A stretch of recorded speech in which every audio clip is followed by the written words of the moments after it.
समझना बहुत ज़रूरी है कि किस किस तरह के फ्रॉड हो रहे हैं कहाँ कहाँ पर। ये फ्रॉड है जो हमारी नॉलेज में आया है। अभी कुछ दिन पहले मेरे पास एक केस आया था।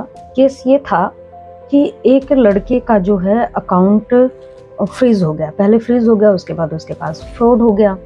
तो उसने कहा कि मैम आप हमेशा ये बताते रहते हो, हमेशा ये बताते रहते हो कि भाई कोई भी किसी भी तरह का कोई लिंक आता है तो उस पर क्लिक मत करो, या फिर कोई मैसेज आता है या OTP आता है तो किसी को OTP मत बताओ। लेकिन इसके बावजूद जो है मेरे अकाउंट से पैसे कट गए हैं, मेरे साथ फ्रॉड हो गया है।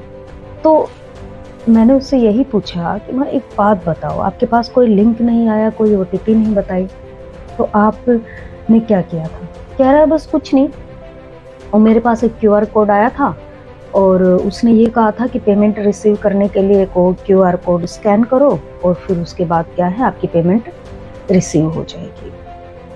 मैंने कहा भाई यही तो गलती कर दी। उसने कहा कि अच्छा ये बताओ मैंने गलती कहाँ की?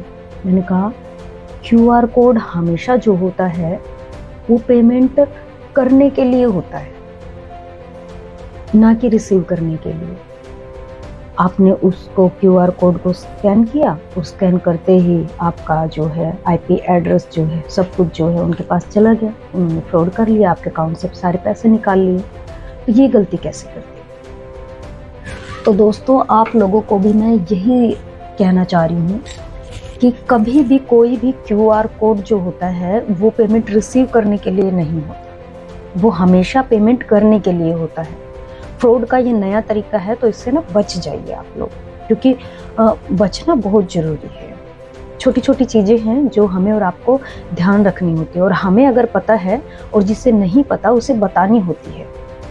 QR कोड याद रखिए, ये सिर्फ ये फ्रॉड करने का एक नया तरीका है। ये पेमेंट कभी भी रिसीव करने के लिए QR कोड का इस्तेमाल नहीं किया जाता है। हमेशा QR कोड का जो इस्तेमाल होता है वो पेमेंट करने के लिए होता है। जो हम पेमेंट QR कोड स्कैन करके करते हैं ना, वो हमेशा पेमेंट उससे होती है, ना कि पेमेंट आती है हमारे पास। तो ये बात हमेशा याद रखना, और जिसे ना मालूम हो अपने घर में भी ये बात सबको बताना, यार दोस्तों को भी बताना जिनको आप जानते हैं।